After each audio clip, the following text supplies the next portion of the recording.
Bonjour à tous, je suis ravie de vous retrouver aujourd'hui pour une nouvelle vidéo. Donc aujourd'hui on va faire ensemble une vidéo qui est un peu un tag, donc que j'ai du coup nommé 10 produits que les blogueuses slash youtubeuses m'ont fait acheter. Donc c'est une vidéo que j'aime beaucoup regarder. Et du coup voilà, donc j'ai sélectionné 10 produits pour cette session. J'en ferai peut-être d'autres à l'avenir si jamais ça vous plaît bien. Voilà, donc on va commencer tout de suite. Le premier produit que j'ai sélectionné et que j'ai acheté à cause ou grâce aux blogueuses et youtubeuses, c'est ceci. Donc c'est la poudre HD de Make Up Forever. Cette poudre, on en entend parler depuis des années et des années. Même Julie Loves Mac à l'époque, elle en parlait. Et moi, j'ai un petit format du coup qui coûte 10 € chez Sephora, donc c'est pas mal. Et déjà, elle dure 1000 ans. Donc c'est une poudre qui est transparente et qui en fait matifie très très bien tout le visage. Voilà, et elle est blanche comme ça, mais elle ne se voit pas une fois appliquée. Je pense que vous connaissez ce produit. Et franchement, c'est vrai que c'est un produit qui est très très longue tenue. De toute façon, je vous ai déjà fait une revue sur cette poudre, donc toutes les revues sur les produits que je vous présente que j'ai déjà faites, je vous les mettrai en dessous. Je vous mettrai les liens dans l'article du blog et je vous mettrai aussi tous les liens pour acheter ces produits. Voilà, donc au final, je suis pas vraiment déçue de cette poudre, surtout en petit format comme ça à 10 €. Elle est plutôt pas mal. Après, j'ai beaucoup de poudres, donc je suis plutôt contente d'avoir juste un petit format que le gros, je crois qu'il coûte 30 €, donc c'est assez cher. Mais voilà, celle-ci, elle est vraiment pas mal. Le deuxième produit, c'est encore une poudre et c'est la poudre Stay Matte de Rimmel. Donc là, on voit plus du tout ce qu'il y a écrit, elle est complètement effacée. Moi, j'ai la teinte 07 Mo R qui est la plus foncée, c'est une teinte d'été. Et encore, enfin, les teintes sont pas très très foncées pour les Stay Matte. Et c'est vrai que cette poudre, pendant un moment, on en a beaucoup entendu parler. Je sais pas si c'est quand elle est sortie ou quoi, mais on en entendait vraiment parler partout. Maintenant, un peu moins. Mais c'est vrai que c'est vraiment, on disait vraiment que c'était la poudre super matifiante, etc., longue tenue. Et c'est vrai que j'avais craqué pour cette teinte et j'avais aussi pris la plus claire, la transparente pour l'hiver que j'ai fini il y a un petit moment déjà. Et ma foi, c'est vrai elle est plutôt pas mal cette poudre. Voilà, vous voyez, je l'ai bien creusée. Je crois que celle-là, c'est la deuxième que je rachète, il me semble. Donc voilà, à part le packaging qui est pas du tout pratique, c'est vrai que bon, c'est aussi un achat qui m'a été un peu influencé par toutes les blogueuses qui en parlaient à ce moment-là. Ça fait un petit moment que je l'ai, ça doit faire plus d'un an, peut-être même. Ah oui, quoi que je l'ai racheté. La première fois que je l'ai acheté, ça devait être il y a 2 ans. Là, celle-là, ça va faire un an que je l'ai.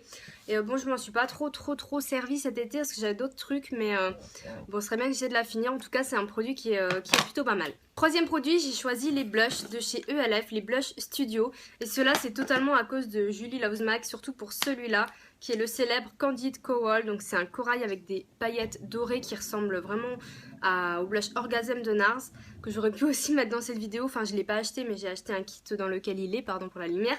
Et du coup, enfin, ce blush, elle en parlait tout le temps. Et c'est vrai que des youtubeuses comme Fashion and Makeup, Agathe, en parlaient aussi. Du coup, voilà. Et en fait, c'est vraiment des blushs qui sont géniaux. Lui, c'est le second que j'ai. J'ai encore le premier, il est presque fini, mais j'avais racheté pour avoir du make-up. Et du coup, j'avais aussi pris cette teinte qui a un joli rose, bois de rose. Rose poudré qui est le Mellow Mauve, qui est super beau en hiver. Et pour moi, franchement, ce sont aussi vraiment des produits de très bonne qualité. J'adore ces blushs. Je trouve que leur rapport qualité-prix est vraiment intéressant. Donc voilà, ça c'est aussi une jolie découverte grâce aux blogueuses beauté. Quatrième produit, ce sont les Melted de Too Faced. Alors je vous avoue que j'ai mis beaucoup de temps à craquer sur ces produits parce que ça me disait pas du tout. J'aime pas trop les mats, j'aime pas trop les rouges à lèvres liquides forcément.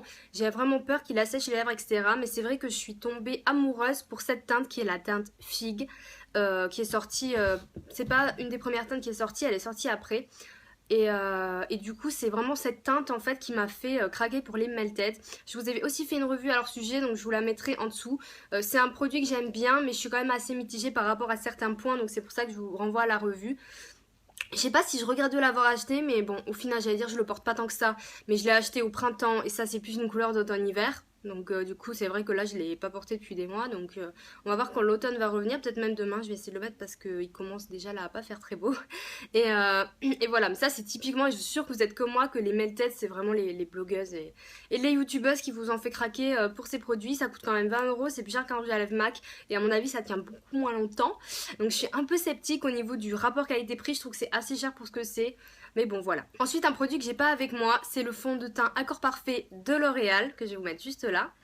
Alors ce fond de teint, je l'ai typiquement acheté à cause des blogueuses youtubeuses parce qu'il y avait des revues, il y avait des démos, je voyais dans beaucoup de tutoriels et il me donnait vraiment envie. Je vous ai aussi fait une revue sur ce fond de teint, je vous la mettrai en dessous. Au final, j'ai détesté ce produit, je l'ai vraiment détesté. Je l'avais même revendu, enfin déjà la teinte était pas bonne, j'avais pris la teinte la plus claire qui était vraiment trop claire, mais même hors ça, j'ai pas du tout aimé ce produit. Donc pour le coup, bon... Alors, j'ai envie de vous dire, ça reste un produit de grande surface, donc au niveau du prix, ça va, mais c'est quand même un fond de teint. Les fonds de teint L'Oréal coûtent, il faut savoir qu'ils coûtent une blinde. Je crois qu'ils coûtaient entre 17 et 20 euros. Après, j'ai pris un monoprix, évidemment. Mais, enfin, je veux dire, moi, pour moi, ça vaut pas son prix. De toute façon, j'avais aussi testé le fond de teint infaillible de L'Oréal, pareil à cause des blogueuses youtubeuses. Et j'ai aussi détesté, donc j'ai décidé que L'Oréal et moi, on allait divorcer définitivement niveau fond de teint parce que ceux de Maybelline sont vraiment 10 fois meilleurs. À chaque fois que j'en teste un, je l'adore, donc voilà. Mais ouais, c'est vraiment le gros regret de la vidéo. Ensuite, il y a les vernis Essie, donc j'ai typiquement découvert la marque Essie à cause des blogueuses youtubeuses. Et vous voyez où j'en suis, encore ça va. Parce qu'en fait, j'ai quand même pas mal de vernis, donc bon... J'achète pas forcément, au début je voulais faire une collection ici et me refaire toutes les couleurs en fait.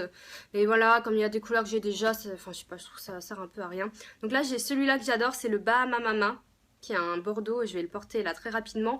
En fait je craque plus dès qu'il y a une vraie couleur qui me plaît chez ici plutôt que d'essayer de refaire ma collection. Là j'ai deux corails, le Pêche Daiquiri qui est vraiment un corail foncé et le Cut Asa Bottom qui est un corail plus clair on va dire. Je pense qu'on voit là un peu la différence. Là j'ai un autre bordeaux mais qui tire plus sur le rouge tandis que l'autre tire plus sur le violet. J'ai pas la rêve si Dress to Kilt, je crois que c'était une édition limitée. Et là j'ai le Rock the Boat qui est un bleu superbement magnifique et que j'adore, que ma meilleure amie m'a offert et franchement j'adore. C'est vrai que voilà, moi les vernis ici j'en avais jamais entendu parler, même OPI d'ailleurs, quoique je suis pas fan du tout d'OPI.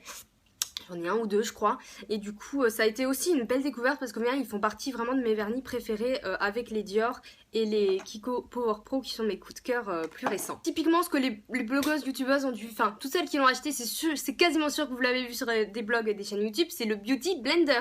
Parce que ça c'est un truc qui était genre inconnu au bataillon et c'est vrai que maintenant les éponges blender se démocratisent, on le trouve chez Kiko, chez Real Technique, un peu partout, chez Sephora, même Etam en ont une d'ailleurs que je n'ai pas essayé mais moi je préfère vraiment celui-là, c'était un gros coup de cœur, le vrai Beauty Blender. J'ai mis aussi beaucoup de temps à passer le cap, je crois que je l'ai acheté au cours de l'année 2015, je me souviens plus exactement d'ailleurs, mais c'est vrai que dès que ça a commencé à sortir, je me suis rabattue sur les Kiko, quelque chose de moins cher, parce que pour moi c'était un peu cher pour ce que c'était, mais au final je préfère largement celui-là et j'en suis très contente aussi. Ouais, si vous demandez si le Beauty Blender vaut le coup par rapport aux autres éponges, j'ai pas testé toutes les éponges du monde, mais pour moi c'est vraiment un produit qui vaut le coup. Et ça c'est le truc typique que font acheter quand même les blogueuses youtubeuses, je sais pas ce que vous en pensez. Ensuite, typiquement, les fards MAC. Voilà, j'ai constitué ma palette et c'est en grande partie grâce ou à cause de Julie Loves MAC, tout simplement. Et je pense comme toutes celles qui ont des palettes MAC et qui regardent des vidéos YouTube. Donc voilà ma palette. J'ai d'autres fards qui sont dans une autre palette puisque je n'ai plus de place. Si là, j'ai fini un fard il n'y a pas longtemps. En plus c'est mon préféré, c'est All That Glitters, donc il faut que je le rachète absolument. Mais voilà ma palette de neutre de MAC. Ça fait très longtemps que j'en ai pas acheté, tout simplement parce que les fards que j'ai me suffisent.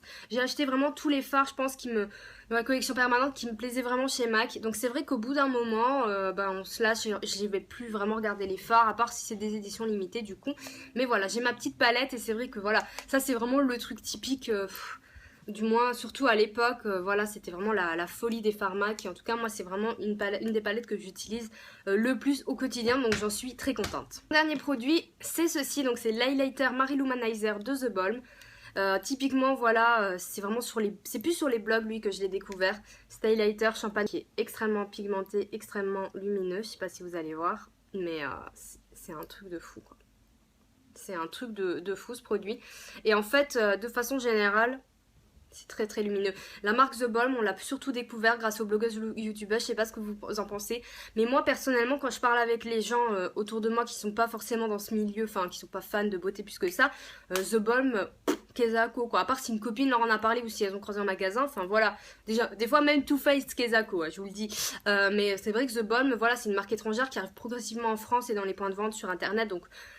Les beauty addicts, nous on connaît bien sûr, mais c'est vrai que voilà, moi typiquement ce produit, je l'ai acheté sur le site Birchbox d'ailleurs grâce à cause des youtubeuses, blogueuses, à force de le voir partout, il m'a vraiment donné envie et j'en suis très satisfaite. En plus franchement, il fait 8,5 grammes, il coûte je crois 18 euros, mais sérieux quoi, il y en a pour 1000 ans, c'est comme une poudre, vous imaginez? Et je m'en sers comme fard à paupières, je m'en sers un peu pour tout, donc voilà, c'est aussi un investissement que je regarde pas du tout. Et enfin, mon dernier produit, ou plutôt mes derniers produits, ce sont les pinceaux de chez Real Techniques. Donc j'en ai que 3, je les ai pas tous essayés. Mais c'est vrai que ça pareil, typiquement quand ils sont sortis, ça a été le plus relayé par les blogueuses, youtubeuses. Ça a été vraiment, je pense, leur canal de communication principal aux créatrices. Je me souviens plus de leur nom là comme ça. Et du coup moi j'en ai 3, donc j'en avais un pour fond de teint mais je l'ai revendu parce qu'il me convenait pas trop. Le pinceau poudre, un pinceau blush et un autre pinceau blush que j'ai acheté pour appliquer aussi la poudre parce que j'avais envie d'essayer, je voyais quelques youtubeuses le faire et ça m'a donné envie aussi. Mais voilà, franchement ce sont des très bons pinceaux et moi ce qui m'a attiré c'est vraiment ce que les blogueuses en disaient, c'est qu'ils avaient un très très bon rapport qualité-prix et je trouve que c'est vrai parce qu'ils sont vraiment pas chers ces pinceaux. Surtout les gros pinceaux poudre comme ça. Donc si on va chez Sigma, etc., ben de suite, on en a rapidement pour 30 euros le pinceau. Pour les gros pinceaux du moins. Chez MAC c'est pire, d'accord, mais bon. Mais franchement, ouais, le prix, ils sont super abordables. Et franchement, ils ont un super rapport qualité-prix. Donc ça aussi, j'ai totalement découvert ces produits grâce aux beauty addicts d'internet. Sur ce, ma vidéo est terminée. Voilà, je vous ai présenté 10 produits... avec lesquels j'ai été influencée en fait par des beauty gourous ou des blogueuses lambda, voilà, à force de voir aussi, c'est vrai que voilà, j'avoue, je me fais influencer, je pense que vous aussi. Maintenant, je pense beaucoup moins qu'avant, parce que de toute façon, avant d'acheter, je me renseigne beaucoup plus, je regarde beaucoup d'avis, et je cherche surtout des avis négatifs sur les produits maintenant avant d'acheter, pour essayer de voir un petit peu les points négatifs qu'ils peuvent avoir, parce que c'est vrai que souvent on trouve des revues 100% positives et qui démontrent pas les points négatifs du produit. Je sais pas si vous êtes d'accord avec moi, mais bien souvent c'est ça. Et surtout chez les très très grandes blogueuses youtubeuses, donc c'est pour ça que c'est vrai que maintenant je m'intéresse aux blogs de moyenne envergure ou voire petite envergure aussi pour avoir des avis qui sont parfois un petit peu plus sincères. Donc voilà, je sais pas ce que vous pensez de ce sujet, voilà. En tout cas, je vous fais de très gros bisous et je vous dis à bientôt, ciao.